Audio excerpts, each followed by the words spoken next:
বৃহস্পতিবার থেকে রাজনৈতিক দলের সাথে জাতীয় ঐক্যমত্য কমিশনের বৈঠক সুপারিশ দিতে সেদিন পর্যন্ত সময় চেয়েছে বিএনপি, জামায়াত, এনসিপি। ভোটে দেরি হলে বসে থাকবে না বিএনপি, হুঁশিয়ারি নেতাদের। চাল বাহানা না করে দ্রুত নির্বাচনের দাবি।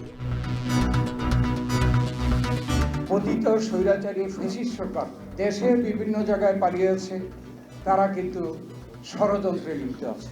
জনতার আন্দোলনে সেই সুফল আমরা পেয়েছি, সেই সুফলকে যদি সুফলে পরিণত করতে হয় দরকার নির্বাচন।